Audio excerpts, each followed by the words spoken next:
Are polytechnic के online class में सभी छात्र छात्राओं का स्वागत है।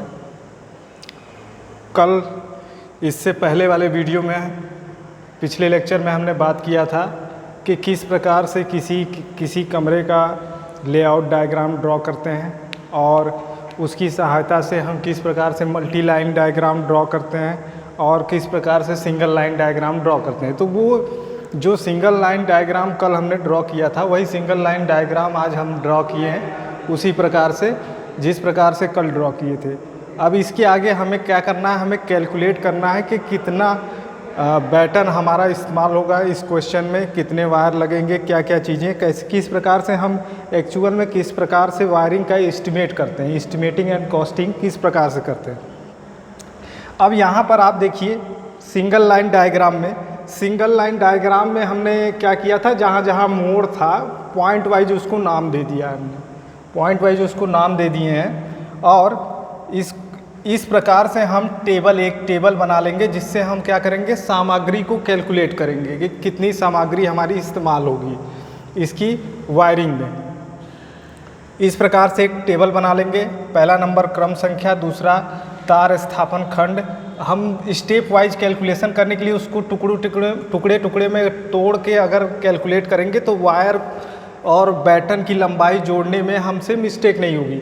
यहाँ पर बैटन और वाहक नली यानी कि कंड्यूट जो पाइप हम इस्तेमाल करते हैं दोनों का नाम लिखा हुआ है, लेकिन किसी भी क्वेश्चन में या तो ये बैटन से वायरिंग करनी होगी या कंड्यूट से वायरिंग करनी होगी। यहाँ हम अभी फर्स्ट लेक्चर है तो केवल जानकारी पर्पस से ये लेक्चर है, तो हम दोनों को लिख दिए हैं कि अगर दोनों को इस कैलकुलेट करना हो हमें तो किस प्रकार से हम दोनों कैलकुलेट कर सकते हैं। लेकिन अगर कोई क्वेश्चन एग्जाम में आता है तो वहाँ पर या तो बैटन कैलकुलेट करना होगा या तो वाहक नली, क्योंकि वायरिंग हम किसी घर में अगर वायरिंग कर रहे हैं तो एक ही वायरिंग करेंगे, या तो हम बैटन वायरिंग करेंगे या तो कंड्यूट वायरिंग करेंगे।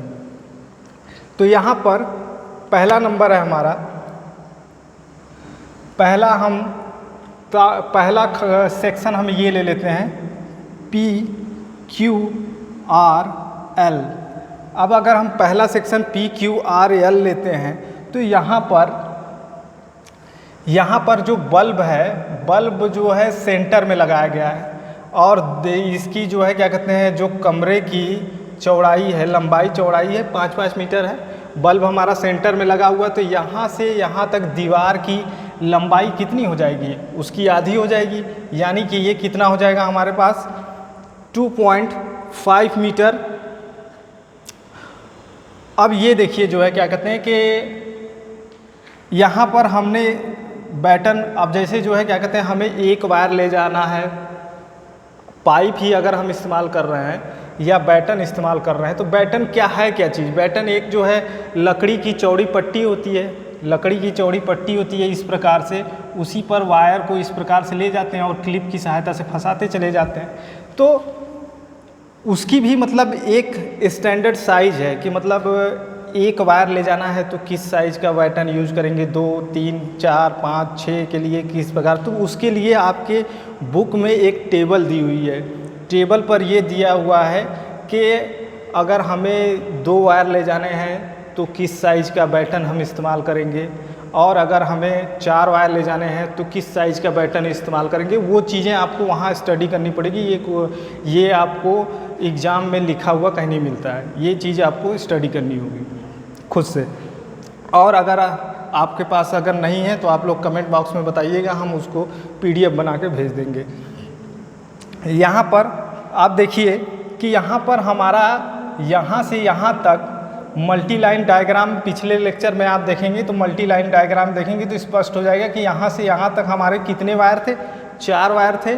3 चीज़ें कंट्रोल करनी है हमें, एक फ़ैन, एक लैंप, एक ट्यूब, 3 चीज़ें कंट्रोल करनी है। तो तीनों को अलग अलग फेज प्रोवाइड कराएंगे और एक न्यूट्रल। तो टोटल यहाँ तक तो हमारे 4 वायर हैं। तो 4 वायर हैं तो 4 वायर के लिए हमारा इस साइज़ का बैटन हम इस्तेमाल करते हैं। अब इसको यहाँ पर इसको देखिए, ये साइज़ क्या बताए थे हम, 2.5 प्लस। अब यहाँ से यहाँ तक की लंबाई क्या है, यहाँ से यहाँ तक की लंबाई है 1.5 मीटर लिखा हुआ है। तो यहाँ पर 1.5 मीटर लिख देते हैं प्लस, अब ये और ये लंबाई मतलब P से Q तक की लंबाई क्या होगी।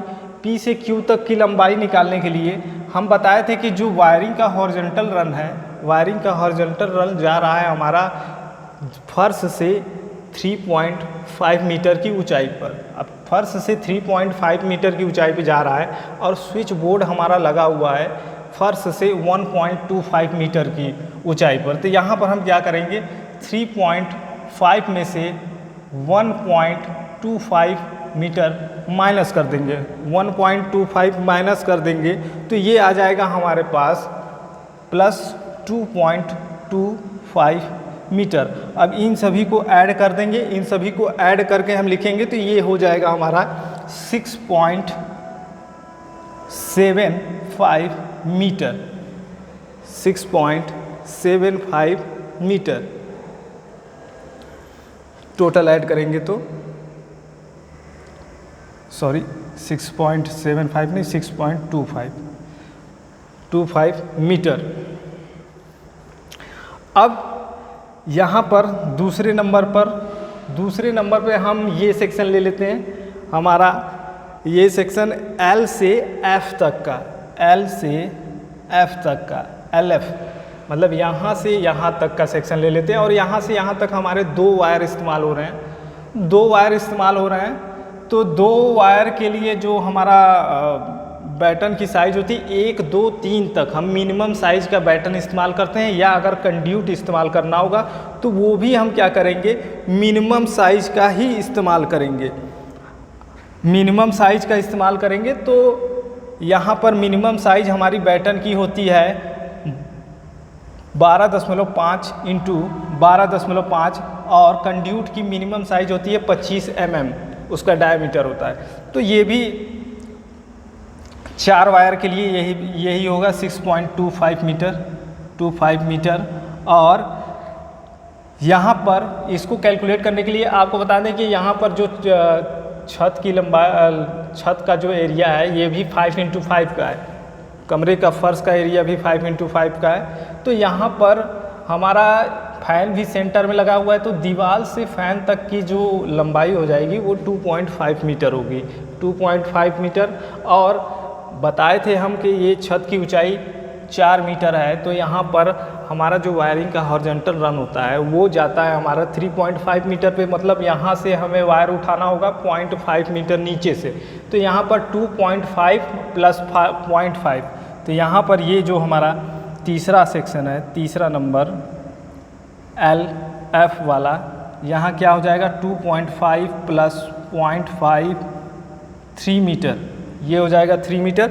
यहाँ पर भी 3 मीटर मिनिमम साइज़ की पाइप भी लगेगी और इसको यहाँ पर लिखेंगे बैटन में 2.5 प्लस 0.5 3 मीटर।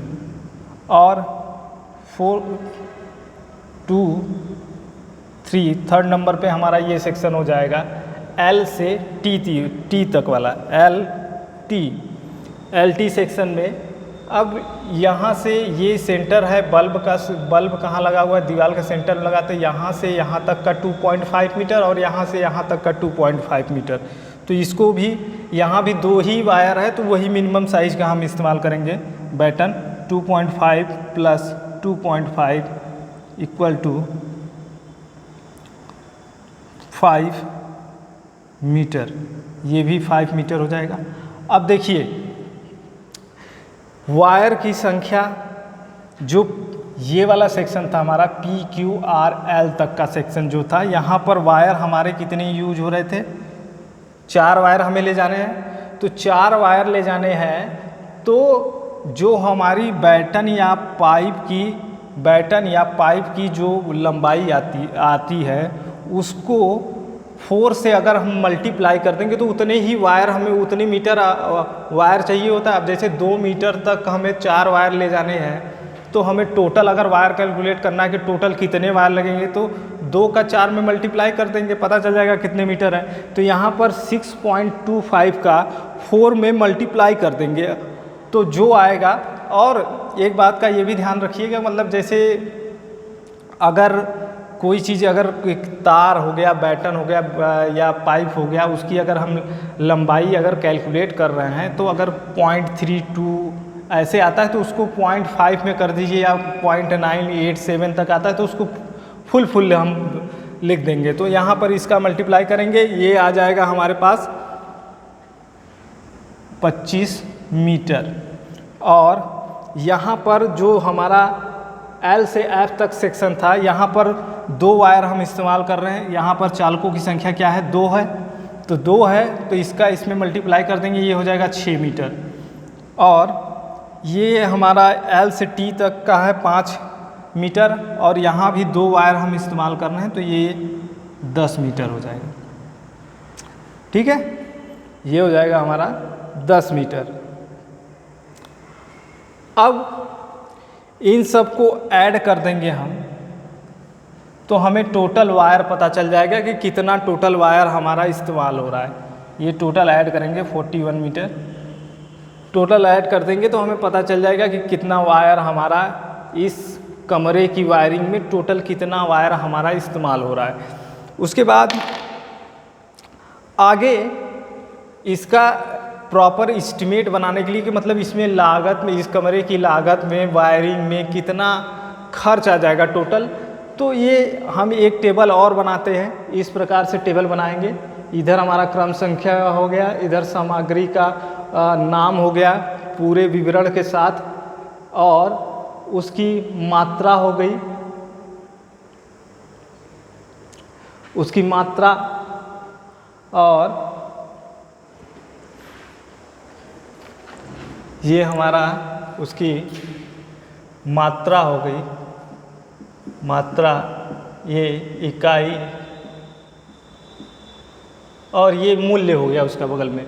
इसका जो है, जो सामग्री हम इस्तेमाल कर रहे हैं उसका मूल्य का भी जो है रेट लिस्ट होती है, जो मार्केट में जो रेट चल रहा है उसके हिसाब से हमारे बुक में एक रेट लिस्ट दिया हुआ है। अगर आपके पास नहीं है तो इसको अपनी जो है बुक में से इसको देख लीजिएगा आप, रेट लिस्ट दिया होता है, वहाँ से हम रेट देखते हैं कि मतलब किस चीज़ का क्या रेट होगा। अब उस कमरे की हम वायरिंग कर रहे हैं तो यहाँ पर एक हमें जो है मैक्सिमम, देखिए घरेलू में, घरेलू पर्पज़ से जो उपकरण हम इस्तेमाल करते हैं वहाँ पर हम 15 एम्पियर तक के जो है उपकरण लगाते हैं, क्योंकि पावर सॉकेट जो होता है वो हमारा 15 एम्पियर, पावर जो सर्किट होता है वो हमारा कंज्यूमशन उसका 15 एम्पियर तक होता है। तो यहाँ पर हमारा मेन स्विच और फ्यूज इकाई है, उसकी जो है एक वो लगेगा मीटर के जस्ट बाद, वो लगेगा। उसके बाद जो है उसका रेट यहाँ लिख दिया गया है।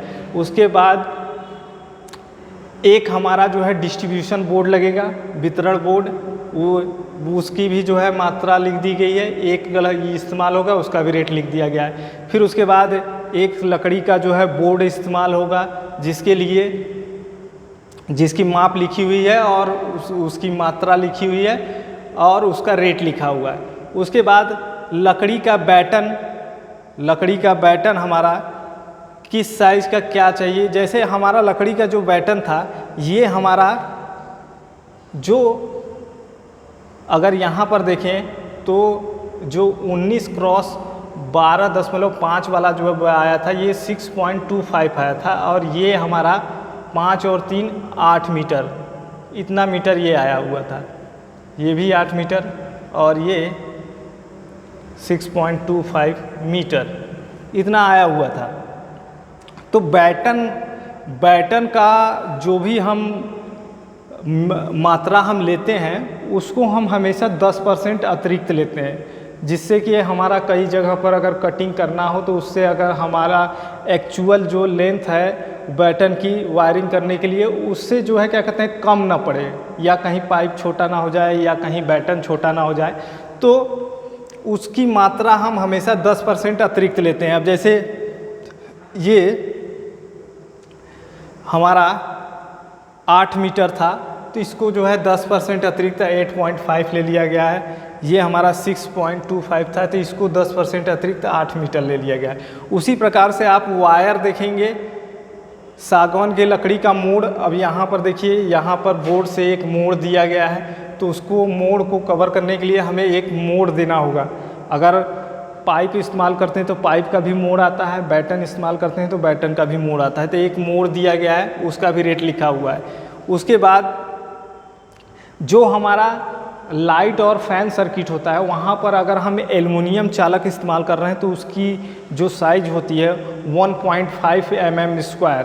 अगर हम पावर सर्किट के लिए इस्तेमाल कर रहे हैं तो उसकी साइज हो जाएगी 2.5 mm²। अगर कॉपर इस्तेमाल कर रहे हैं तो लाइट फैन सर्किट के लिए 0.9 और पावर सर्किट के लिए 1.9 mm² वायर इस्तेमाल करेंगे। तो यहाँ पर एल्युमिनियम चालक इस्तेमाल किया गया है। तो यहाँ पर 41 मीटर हमारा आया हुआ है, लेकिन हम वायर को 15% अतिरिक्त लेते हैं कि कहीं अगर बोर्ड में थोड़ा सा अगर वायर को हम जिस भी स्विच बोर्ड में जोड़ते हैं तो वहाँ पर थोड़ा सा वायर को बढ़ा दिया जाता है। वायर को बढ़ा देने से क्या होता है कि अगर हमें कभी कोई भविष्य में कुछ कटिंग करना हो या कुछ अलग चीज़ें जोड़ना हो तो जिससे वायर हमारा छोटा ना पड़े, तो उसको हम 15% अतिरिक्त लेते हैं। उसके बाद 4 चीज़ें हैं, तो 4 चीज़ों को कंट्रोल करने के लिए यहाँ पर देखिए अलग अलग 3 चीज़ें लगी हुई हैं, लेकिन एक स्विच बोर्ड पर एक सॉकेट भी लगा हुआ है, तो उसको भी ऑपरेट करने के लिए एक स्विच चाहिए।